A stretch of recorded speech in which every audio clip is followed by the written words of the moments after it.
Allah memberikan kebahagiaan kepada setiap hamba. Makanya di sana disebutkan ada 37 kunci orang bahagia, asbabul hayati sa'idah, intinya kunci-kunci bahagia. Yang pertama adalah al-iman wal yaqin wa 'ala Allah. Jadi iman, yakin kepada jaminan akan bahagia. Masalah rezeki, Allah sudah menjamin 4 bulan dalam perut ibu kita. Salah satu yang ditetapkan oleh Allah adalah rezeki. Makanya biasanya di daerah kalau 4 bulan, ya istrinya hamil 4 bulan, mengundang tetangga, kemudian apa yang dilakukan? Haji. Itu adalah uruf, berawal dari uruf itu tradisi, kebiasaan. Supaya apa? Supaya tarbiyatul aulad, pendidikan anak itu sudah dimulai dari 4 bulan. Karena Allah sudah meniupkan ruh ke dalam janin satu siapa bulan. Sehingga yang pertama kali didengar oleh anak adalah Al-Quran. Yang tetangga haji, surat Yunus, surat Yusuf, surat apa lagi? Maryam. Kenapa kalau surat Yusuf? Supaya nanti kalau anaknya laki-laki dan seperti Nabi Yusuf, kan begitu. Kadang-kadang dihubungkan. Surat Maryam supaya seperti Siti Maryam. Intinya adalah pendidikan. Ya. Hanya kadang-kadang tetangga semuanya hadir ngaji, giliran yang hamil ada di dapur masak. Harusnya yang pertama kali ngaji adalah yang sedang hamil. Ya. Dan ini pernah dilakukan satu penelitian di Amerika. Ada 2 ibu yang sedang hamil. Yang satu setiap hari, karena rumahnya dekat kebun binatang, setiap hari dibawa ke kebun binatang sambil dipegang perutnya, sambil bicara ke anaknya. Nah, di depan ibu ada jerapah. Jerapah itu seperti ini, lehernya panjang, kakinya panjang, tinggi. Kalau makan itu daun-daun yang tinggi-tinggi lah diceritakan. Bila lagi dia sehat, nah di sebelah jerapah itu ada gajah.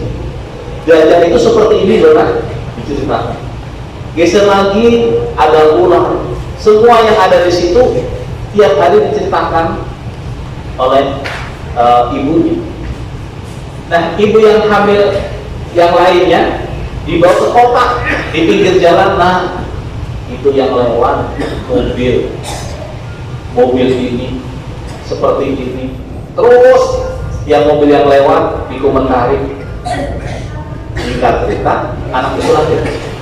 Ketika anak itu lahir, ya, yang dulu sering dibawa buat binatang oleh ibunya, ya, begitu ibunya mengajarkan tentang binatang, langsung masuk. Oh, eta yang namanya gajah, oh itu jerapah, oh itu harimau dan sebagainya. Yang dibawa di pinggir jalan menyebutkan mobil, langsung bisa merekam. Nah, itu menunjukkan bahwa anak yang dalam rahim itu sudah bisa menyerap. Dipraktekkan oleh seorang ulama Syekh dari Timur Tengah, dari Mesir. Dari mulai istrinya hamil sampai melahirkan, ya, setiap hari yang diperdengarkan apa? Al-Quran. Al-Quran. Ketika anak usia 5 tahun sudah mulai bisa baca Al-Quran, dan ketika usia 7 tahun kelima anaknya itu sudah hafal Al-Quran 30 juz. ketika usia 9 tahun, ya, ketika usia 9 tahun anak-anaknya itu sudah hafal Al-Quran 30 juz dari depan ke belakang dan dari belakang ke depan. Kalau kita hafal dari depan ke belakang, tapi dari belakang ke depan kita harus menurutkan terlebih dahulu. Wa idil maghdubi 'alaihim waladdallin. Ayat sebelumnya apa? Kita mikir dulu kan, betul kan? Padahal itu setiap hari kita baca. Tapi ketika kita akan membaca dari belakang, kita harus mikir terlebih dahulu. Hati anak beliau, Syekh Ahmad ini, beliau dari depan ke belakang hafal, dari belakang ke depan hafal di usia 9 tahun dan tahu posisi, ya, ayat berapa di barisan keberapa, halaman keberapa, juz keberapa, apalagi surat apa, itu hafal. Subhanallah. Nah, ini yang program punya anak bisa dipraktekkan coba. Saya tahu itu ketika anak saya sudah pada lahir semuanya. Jadi proses tarbiyatul aulad, pendidikan terhadap. Lanjut, jadi yakin kepada Allah. Seseorang yang yakin kepada Allah akan bahagia. Masalah rezeki nggak usah risau. Karena apa tadi? 4 bulan dalam perut ibu kita, salah satu yang ditetapkan oleh Allah adalah rezeki. Jodohnya sampai ajalnya, idza jaa ajaluhum la yastakhiruna sa'atan wa la yastaqdimun.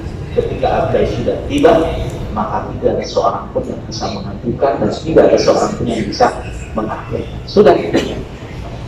Anak kembar lahir dari orang tua yang sama, dibesarkan oleh orang tua yang sama, disekolahkan di sekolah yang sama, mungkin ngambil jurusan juga jurusan sama, tapi ketika sudah keluar dari sekolah, dapat lapangan pekerjaan, jatah rezekinya ternyata berbeda-beda. Kan gitu kan, orang jatahnya berbeda-beda. Ada yang secara dunianya diberikan kelebihan oleh Allah, ada yang dunianya diberikan pas-pasan oleh Allah, ada yang pas butuh ada, dan pas butuh tidak ada. Nah, gitu. Pas-pasan memang jatahnya seperti itu. Yakin, tenang. Seperti ini, ada orang yang baik sekali. Dia mengatakan, Mas, saya punya uang banyak. Kamu satu hari biaya hidupnya berapa? 100.000. Baik, kalau begitu saya akan berikan. Bagaimana caranya? Setiap bangun tidur, bantalnya dibuka, di bawah bantal akan ada uang sesuai dengan kebutuhan. Benar. Mungkin malam tidak bisa tidur karena penasaran. Syaratnya harus tidur, akhirnya tidur juga. Bangun tidur, pas dibuka ternyata uang yang ada itu bukan 100.000, tapi 500.000. Butuhnya 100.000, dikasihnya 500.000. Bahagia, senang. Hari kedua ternyata uang yang ada di bawah bantal selalu lebih dari kebutuhan. Setiap hari seperti itu. Ketika ada informasi BBM naik, telur naik, daging ayam naik, daging sapi naik, stresnya enggak, kan kebutuhannya apa yang didapatkan lebih dari kebutuhan. Nah, kita itu tidak mengetahui secara persis kebutuhan-kebutuhan kita, tapi Allah Maha tahu kebutuhan kita. Makanya kenapa doanya simpel sedikit? Karena kita tidak tahu kebutuhan kita yang sesungguhnya. Pernah kita berdoa kepada Allah, ya Allah, berikanlah saya bisa bernafas, bisa berbicara, bisa melihat, bisa mendengar, bisa berjalan. Kita tidak minta kepada Allah, tapi Allah berikan kepada kita. Kenapa? Itu sesungguhnya kebutuhan kita yang tidak pernah kita sadari bahwa kita butuh. Allah tahu Seperti tadi, kita hanya minta 100.000, kenapa? Yang kepikir oleh kita hanya beli ini saja. Sementara yang lain tidak kepikir oleh kita. Allah yang memikirkan. Bagaimana mungkin kita menjadi stres gara-gara ya masalah dunia? Kenapa? Sudah dijamin oleh Allah Subhanahu wa Ta'ala. Nah, itu dalam kitab tersebut yang adalah orang yang akan bahagia adalah orang yang yakin dengan jalan Allah. Orang yang yakin dengan pertolongan Allah. Ada yang memusuhi kita, kenapa? Ya, musuh orang yang memusuh kita adalah dalam genggaman Allah juga. Allah yang akan membela kita, Allah yang akan menjaga kita. Karena sepanjang yang kita lakukan adalah kebenaran, pasti akan ditolong oleh Allah dengan cara Allah. Dengan cara Allah, cara menolong kita tidak tahu caranya seperti itu. Nah, yakin, bahagia, buahnya adalah ketenangan.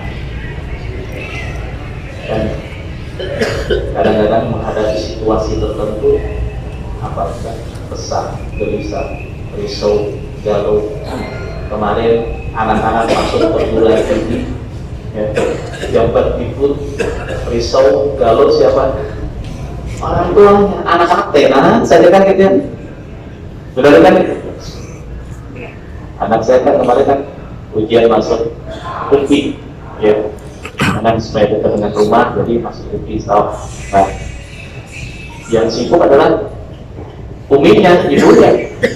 Terus anak tenang saja. Nah, doa yang terbaik dari situ, ya Allah, kalau memang tempat tersebut adalah tempat yang terbaik untuk anak saya kuliah, berikanlah kemudahan. Alhamdulillah, mari alhamdulillah, terima kasih. Alhamdulillah.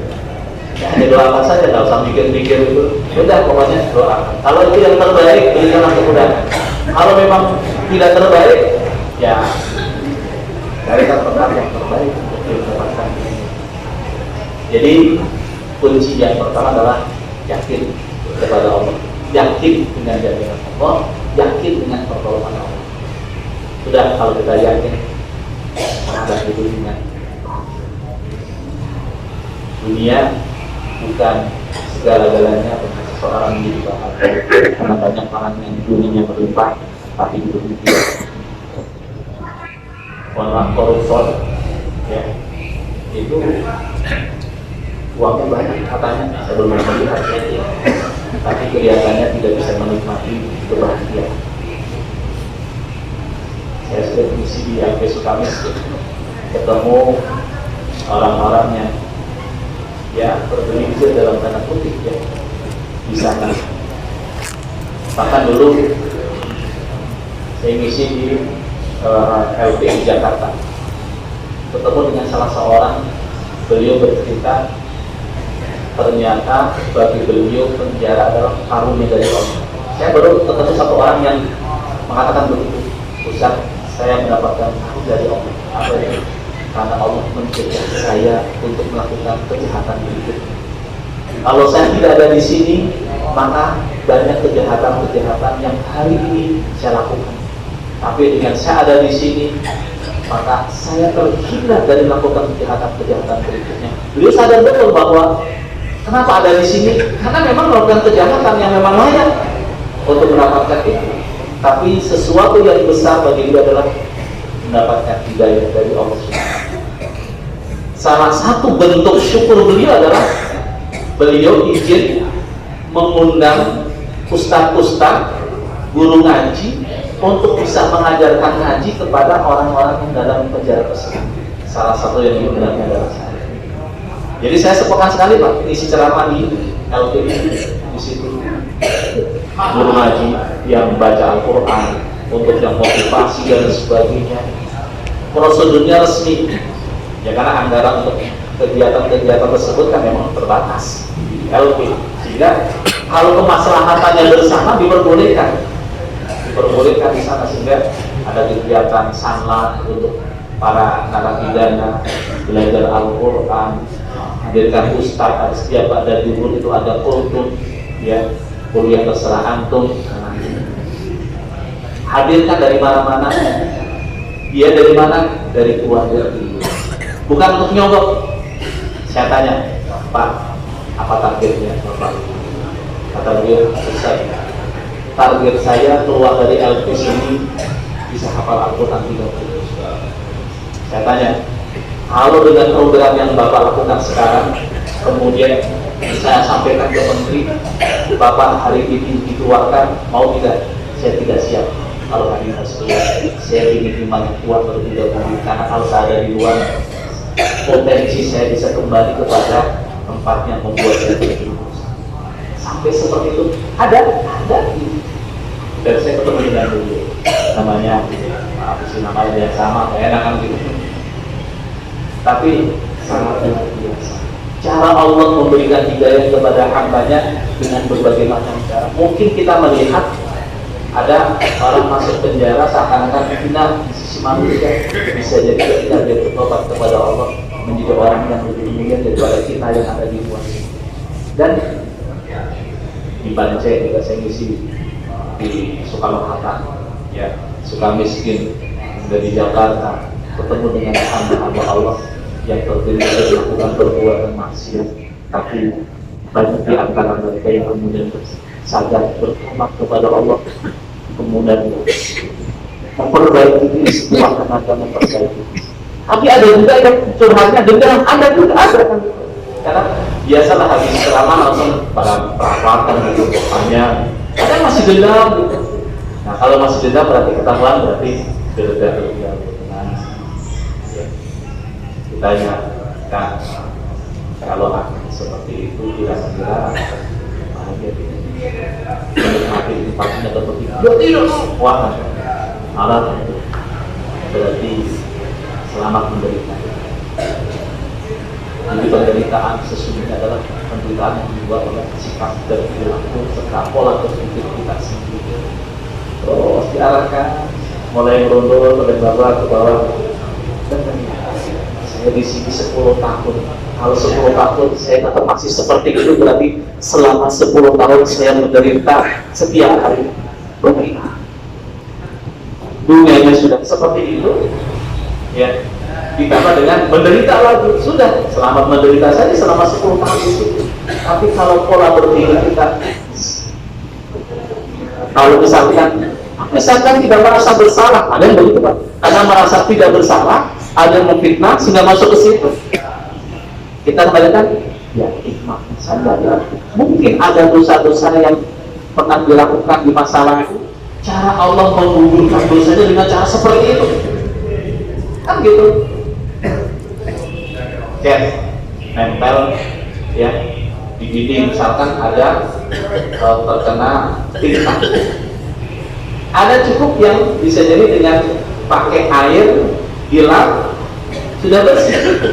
Tapi ada juga yang butuh digosok, tapi ada juga yang butuh diamplas untuk menghilangkan itu.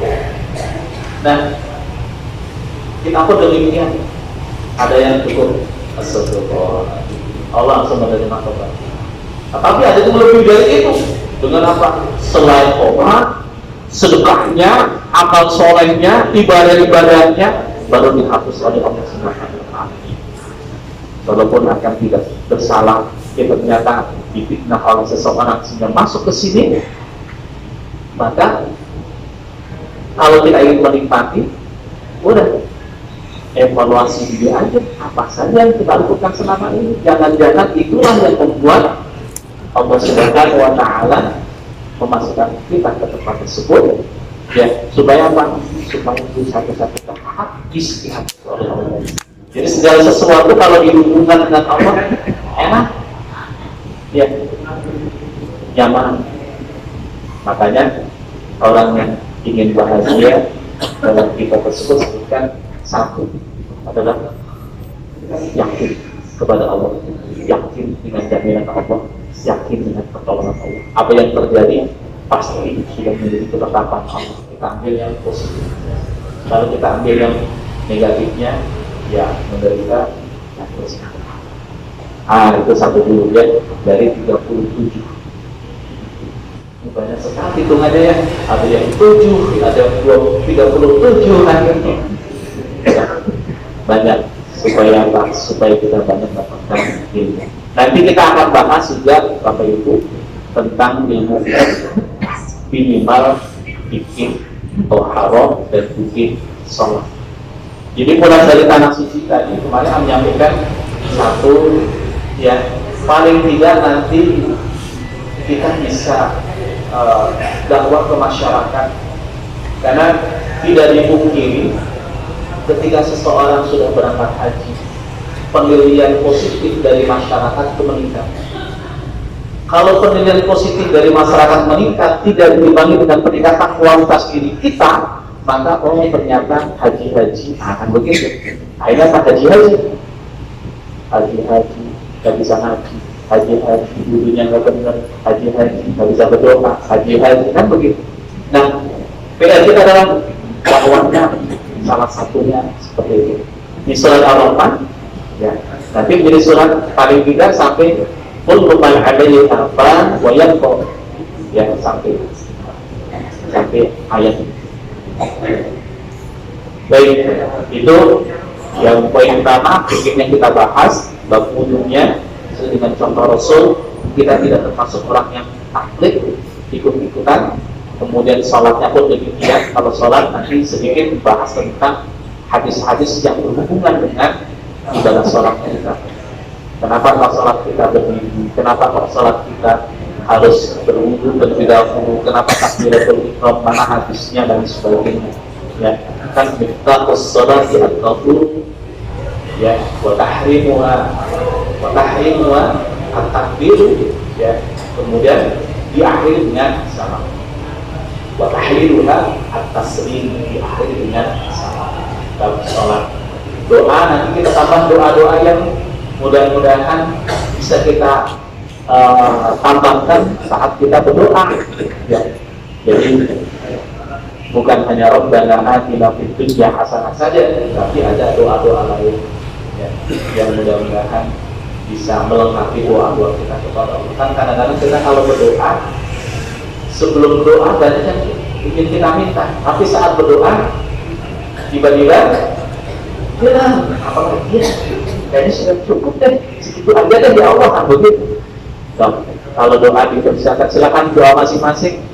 Baru di kesempatan beberapa saat sudah langsung diam, karena Pak sudah habis doanya. Padahal begitu banyak yang kita ingin minta kepada Allah Subhanahu. Baik, di sini ada pertanyaan tentang masalah materi dan sebagainya. Tentu usulan boleh, ya. Kita akan manfaatkan waktu kita di Madinah. Kita punya waktu 9 hari. Di sini masih kita punya waktu sampai tanggal berapa ya? Kan 19, berarti 8 tanggal 10, ya. Kita tanggal 9-an lah, kita dari sini tanggal 9. Sekarang 9 Juli, tapi masih lama. 9 ditambah sekarang baru tanggal 22, 15 harian lah. Masih ada 15 harian kita di sini. Harus kita manfaatkan untuk bisa memperbaiki diri dan menyiapkan diri kita, ya, untuk belajar lebih baik. Ada usulan? Sepakat? Kalau bisa kajiannya dimulai langsung meningkatkan atau menjelang subuh, waktu kita tidur selama itu kan oh iya, sekalian kita menjaga seluruhnya salat zuhur, ya. Ya, usulannya adalah kajiannya kita mulai jangan terlalu pagi, ya, karena tadi kita harus dilihat dulu